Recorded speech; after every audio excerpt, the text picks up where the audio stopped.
Queridos, eu quero saudar os irmãos com a gloriosa paz de nosso Senhor e Salvador Jesus Cristo. Nós estamos aqui mais uma vez para nós realizarmos essa videoaula.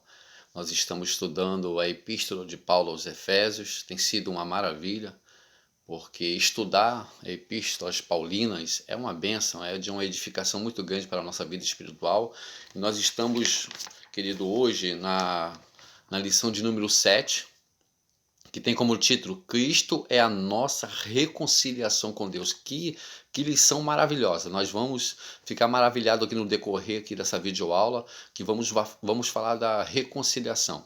E tenho certeza que essa epístola de Paulo aos Efésios tem sido uma bênção na minha vida. Também tenho certeza que tem sido uma bênção na vida dos irmãos. Nós estamos estudando a revista da CPAD. Está falando da igreja eleita, redimida pelo sangue do Cordeiro, selada com o Espírito Santo. E hoje nós vamos estudar falando dessa reconciliação, né? Falar dessa inimizade que existia entre os gentios, entre os judeus, né? E na época do apóstolo Paulo, nós vamos ler aqui nosso texto áureo, que diz: porque ele é a nossa paz, o qual de ambos os povos fez um, e derribando a parede de separação que estava no meio. Efésios capítulo 2, versículo 14. A verdade prática: ao morrer na cruz do Calvário, Cristo reconciliou os eleitos, desfazendo a inimizade entre Deus e os homens. Então, querido, observe bem uma coisa. Deus chamou Abraão e fez promessa a ele: sai da tua terra, do meio da tua parentela, da casa de teu pai, e vai para uma terra que eu te mostrarei. Em ti farei uma grande nação. Você pode contar as estrelas do céu? Não, né? Assim será a sua descendência. Você pode contar os grãos das areias do mar? Não, assim será a sua descendência. Abençoarei os que te abençoarem, amaldiçoarei os que te amaldiçoarem. Em ti serão benditas todas as famílias da terra. Então Deus chamou Abraão, fez uma promessa, fez uma aliança com ele. E Abraão, diz a Bíblia, que aos 100 anos de idade, ele teve um filho, junto com a sua esposa Sara, que estava com 90 anos, Isaac. Isaac nasceu, o filho da promessa, casou-se com Rebeca. Esse casal teve 2 filhos, Esaú e Jacó. E nós sabemos muito bem que Jacó teve 12 filhos. E desses 12 filhos surgiu as 12 tribos de Israel. E dessas 12 tribos de Israel, Deus fez uma grande nação. Entenda bem, Deus fez aliança com a nação de Israel. Deus criou a nação de Israel para que essa nação fosse uma referência para as outras nações. E da mesma forma que Israel foi crescendo, os gentios também foram crescendo. E quem são os gentios? São todas as nações, exceto Israel. E essas 2 nações foram crescendo. E entenda muito bem, entenda uma coisa, que Israel estava debaixo de promessa. Essa nação, Deus fez uma aliança com essa nação. Era um povo escolhido, era um povo separado. E eles tinham consciência dessa promessa que Deus fez para eles. Os pais foram passando para os filhos de geração em geração, como que Deus operou de uma forma maravilhosa, como que Deus deu para Moisés a lei, como que Deus passou para Moisés, como que o povo de Israel no deserto tinha que fazer o tabernáculo. E na época de Jesus, esse conflito, essa inimizade entre os gentios e o povo de Israel cresceu, continuou de uma forma muito grande. Ali no primeiro tópico da nossa lição, está dizendo assim: Cristo desfez a inimizade entre os homens. O exclusivismo religioso criou inimizade entre judeus e gentios. Nesse ponto, veremos o que Cristo fez para dar fim a esse litígio entre os homens. Capítulo 2 de Efésios, versículo 14 e 15. Primeiro tópico, a parede de separação entre os homens. Trata-se de uma analogia com as muralhas do Templo de Jerusalém. A estrutura da construção revela o exclusivismo religioso do judaísmo. Entre o santuário e o átrio do gentio havia um muro de pedra com a proibição de acesso ao estrangeiro. O extremismo judaico quanto a esse aspecto levou Paulo à prisão quando ele foi acusado de permitir um grego ultrapassar essa barreira. No templo em Jerusalém, na época do apóstolo Paulo, de uma forma literal, entre o átrio e o santuário, eles construíram uma parede de pedra. Os gentios só poderiam, os estrangeiros, os gentios só poderiam ficar no átrio. Eles não poderiam, os judeus, os homens religiosos de Jerusalém, do judaísmo, não aceitavam que esses estrangeiros, que os gentios entrassem no santuário. E o próprio apóstolo Paulo foi acusado de colocar um estrangeiro dentro do santuário, para você ver como que existia uma inimizade na questão religiosa, existia uma inimizade muito grande, porque os judeus não aceitavam os gentios, porque eles tinham plena convicção que a promessa, a aliança que Deus fez não era para os gentios, era para eles, que eles eram descendentes de Abraão. E por eles saberem que eles eram descendentes de Abraão, eles faziam acepção de pessoas, eles se achavam superior às outras pessoas, eles achavam que só eles eram dignos de salvação. E o próprio João percebeu que os judeus se achavam superiores aos outros homens por ser descendentes de Abraão. Quando aqueles homens religiosos, os fariseus, os saduceus, os anciões de Israel foi até João Batista quando ele estava ali batizando no Rio Jordão, João Batista, quando viu aqueles homens religiosos, falou: raça de víboras, quem vos ensinou a fugir da ira futura? Vocês têm que produzir frutos dignos de arrependimento. E não fica pensando, nós somos descendentes de Abraão, nós somos filhos de Abraão, porque Deus pode suscitar dessas pedras filhos de Abraão. Porque o machado está posto à raiz de todas as árvores, e a árvore que não produzir bons frutos será cortada e lançada no fogo. Então, os judeus, esses homens religiosos que faziam parte do judaísmo, se achavam superiores aos gentios. Faziam acepção de pessoas, humilhavam as outras pessoas. E Cristo ele veio para desfazer essa inimizade. Veio para desfazer esse conflito que existia entre esses dois povos. Louvado seja o nome do Senhor. Então, no capítulo 2, do versículo 14, diz Paulo escrevendo aos Efésios, ele afirma que Cristo derrubou esta parede. Parede não é coisa... Muitas das vezes, parede não é uma coisa muito boa. Você pode observar que na Coreia do Norte, quando existia um muro, a Coreia do Norte não podia passar para a Coreia do Sul. Os cidadãos da Coreia do Norte não podiam passar para a Coreia do Sul. Os parentes que moravam na Coreia do Sul não podiam ver os outros parentes que moravam na Coreia do Norte. Porque esse muro fazia uma barreira e não podiam passar para lá. Então, muitas das vezes, o muro faz uma separação muito grande. Existia um muro, uma barreira muito grande entre os gentios e os judeus. E Cristo ele veio para derrubar essa barreira, veio estabelecer a paz, a reconciliação. Então, quando Cristo morreu na cruz do Calvário, em Mateus capítulo 27, versículo 50, quando Cristo morreu ali na cruz do Calvário, a Bíblia declara que o véu do templo rasgou de cima a baixo. Louvado seja o nome do Senhor. O véu do templo foi... Então, quando o véu do templo rasgou de cima a baixo, significa o quê?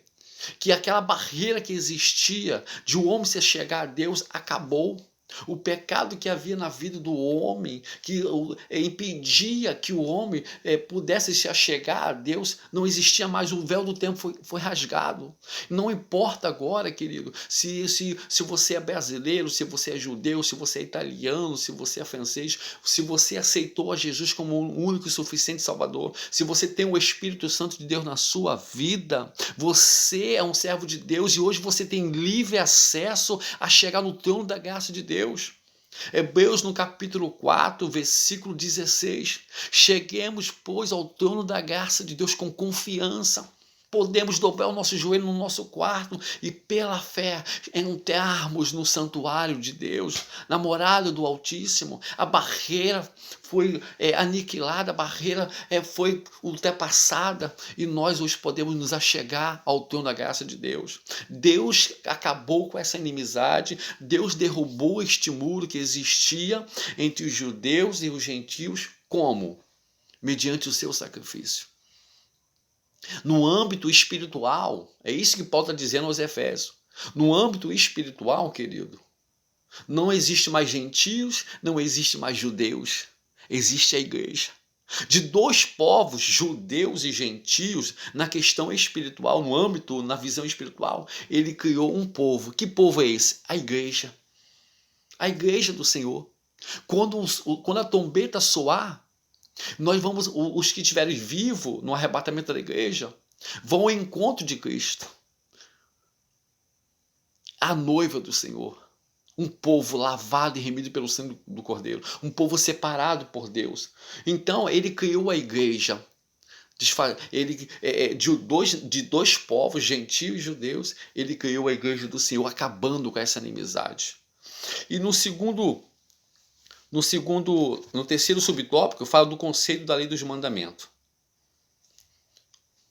Um dos motivos, nós sabemos que a lei foi estabelecida por Deus. Deus deu a lei a Moisés, lá no Monte Sinai, para entregar para o povo de Israel.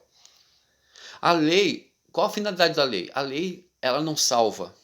A lei não tem poder de salvar. E mesmo se a lei tivesse o poder de salvar, homem nenhum tinha condições de se salvar através da lei. Porque não existe homem na face da terra que conseguisse cumprir a lei, cumprir todos os preceitos da lei. A lei, ela mostra que o homem era necessitado de um salvador. Porque se o homem dependesse de cumprir a lei para ser salvo, ele não ia conseguir nunca. Paulo diz que a lei também ela revela pecado. Paulo diz, eu não sabia o que era o pecado, mas depois que eu passei a conhecer a lei de Deus, passei a saber o que era o pecado. Então a lei também foi estabelecida por Deus para revelar pecado. A lei foi estabelecida por Deus para mostrar para o homem que o homem era necessitado de um Salvador. E a lei também foi estabelecida por Deus para mostrar a vontade de Deus, qual era a vida, qual era a conduta que o homem tinha que se proceder diante de Deus. Porque, como eu disse, a lei revela pecado. Então, a lei, quando foi estabelecida por Deus, ela tem três aspectos. A lei tem o aspecto civil, a lei tem um aspecto moral e a lei tem um aspecto cerimonial. A lei, no aspecto civil, fala de quê? Da cidadania de Israel. A lei, no aspecto moral, fala que da conduta, do comportamento moral de Israel. E a lei, no terceiro aspecto, a lei cerimonial, que fala do quê? Da circuncisão, dos sacrifícios de animais, de guardar os sábados, das festas. Então, observe bem, o próprio Jesus disse: eu não vim revogar a lei, mas vim cumprir a lei. E na cruz do Calvário, quando ele se ofereceu em sacrifício, ele cumpriu a lei. Ele cumpriu a lei. Mas observe bem, Jesus ele revogou qual aspecto da lei?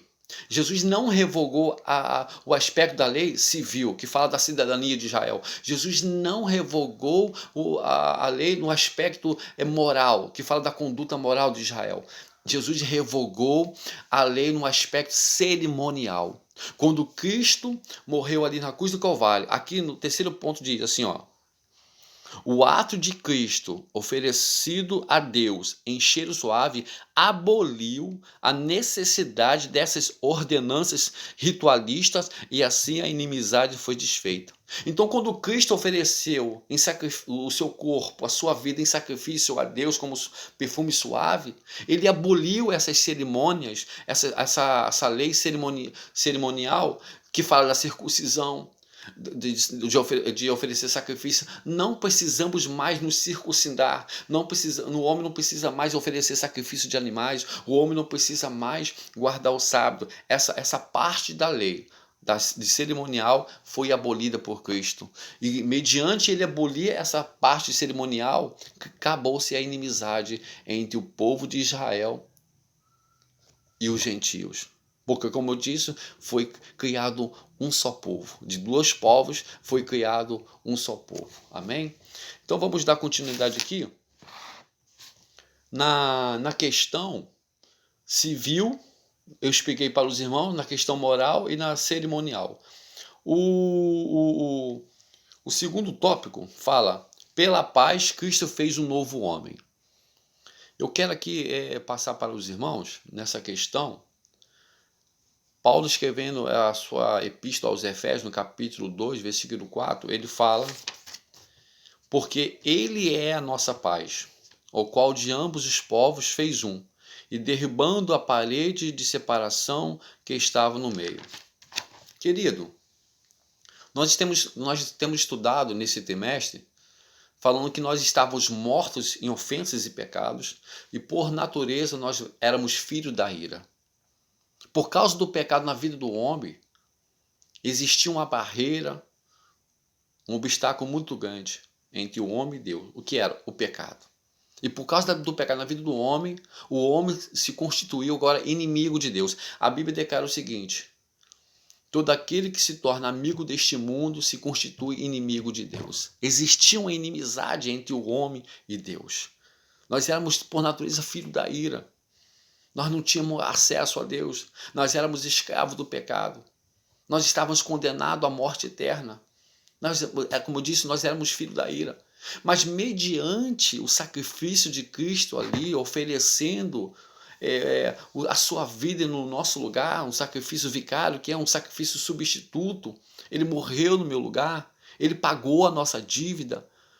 O homem tinha uma dívida com Deus e nós não tínhamos condições de pagar essa dívida, e Jesus pagou essa dívida. Então, mediante o seu sacrifício, nós fomos reconciliados com Deus. Romanos, no capítulo 5, no versículo 1, ele diz: sendo, pois, justificado pela fé, temos paz com Deus. Significa o quê? Que a outrora nós não tínhamos paz com Deus, nós éramos inimigos de Deus, existia uma inimizade. Quando você está com conflito com alguém, quando você está assim, de mal com a pessoa, e depois você vai lá e conversa com aquela pessoa, e um pede perdão para o outro, e volta a se falar, significa o quê? Que houve uma reconciliação. Outrora vocês eram inimigos, existia uma inimizade, mas mediante um diálogo houve uma reconciliação. Mediante o sacrifício de Cristo houve uma reconciliação do homem com Deus. O pecado, que era uma barreira, não existe mais. Como eu disse, quando Jesus morreu na cruz do Calvário, em Mateus capítulo 5, versículo 50, a Bíblia declara que o véu do templo rasgou de cima a baixo. Temos livre acesso ao lugar santo dos santos. Podemos nos achegar ao trono da graça de Deus com confiança. Nada pode nos impedir de falar com o Senhor, de sentir a presença do Espírito Santo, porque esta barreira foi aniquilada e hoje nós estamos reconciliados com Deus, somos justificados pela fé em Cristo Jesus. Deus estabeleceu uma paz entre Deus, o nosso Senhor e Salvador Jesus Cristo estabeleceu uma paz entre Deus e o homem, uma paz verdadeira. Uma paz verdadeira. E eu anotei aqui para os irmãos aqui que essa paz que nós recebemos de nosso Senhor e Salvador Jesus Cristo não é a paz que o mundo dá. A paz que o mundo dá é uma paz falsa. Não é uma paz verdadeira. E o ser humano hoje, no século XXI, nessa modernidade, pós-modernidade, está correndo atrás de paz, está com sede de paz. E muitos não têm conseguido encontrar esta paz. Quantos estão passando por problemas, se lançam nas drogas, tentam encontrar paz nas drogas, tentam encontrar paz na bebida, tentam encontrar paz na prostituição. Mas quando o efeito da bebida passa, quando o efeito das drogas passa, aquela falsa paz acaba e o problema está ali e o conflito está ali diante dele. Porque aquelas drogas, aquela bebida, aquela prostituição criou uma paz temporária e falsa. O homem está com sede de paz. O único que tem condições de nos dar uma verdadeira paz é o nosso Senhor e Salvador Jesus Cristo.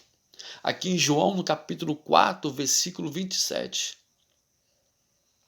ele disse, vamos ler aqui, João capítulo 14, versículo 27. João capítulo 14, versículo 27. Jesus dizendo, deixo-vos a paz, a minha paz vos dou, não vou-la dou como o mundo a dá. Não se turbe o vosso coração, nem se atemorize. Então Jesus está dizendo que ele nos dá uma paz, não uma paz que o mundo dá, mas uma paz verdadeira. As pessoas não entendem, as pessoas não compreendem.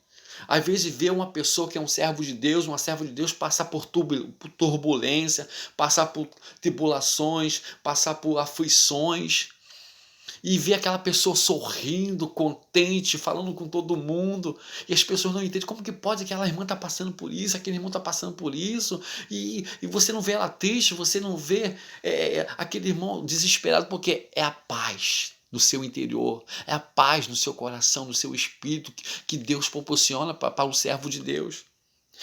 Ter paz de Deus não isenta você de ter problemas, mas te dá capacidade de você ser feliz diante das provações, mas te dá capacidade de você estar confiante diante das tempestades da vida. Essa é a verdadeira paz. Nós temos paz, porque sabemos que existe um Deus que está conosco, sabemos que no mundo as coisas são difíceis, teremos provações, o próprio Senhor disse, no mundo tereis aflições, mas tem de bom ânimo. Passamos por problemas, passamos. Quem é que não tem problema? Todos nós temos problemas. Mas nós temos aquela paz de sabermos que existe um Deus que está ao nosso lado, que nos dá força, que nos dá coragem. Né? Quantas pessoas hoje estão aí desesperadas, apavoradas, né? Não sabem o que fazer mediante essa situação caótica que o mundo está nos oferecendo através dessa pandemia, dessa Covid-19, desesperados. Mas nós que estamos eleitos do Senhor, nós que estamos predestinados a receber as bênçãos espirituais, nós que somos filhos de Deus por adoção, aleluia, temos a tranquilidade, a esperança, a nossa esperança está em Deus, aleluia, a nossa esperança está diante daquele que está à direita do Pai. Querido, hoje você não precisa mais, nós não precisamos mais oferecer sacrifício de animais, não precisamos mais pedir um sacerdote humano para oferecer sacrifício por nós, não. Acabou isso. Hoje nós somos reis e sacerdotes.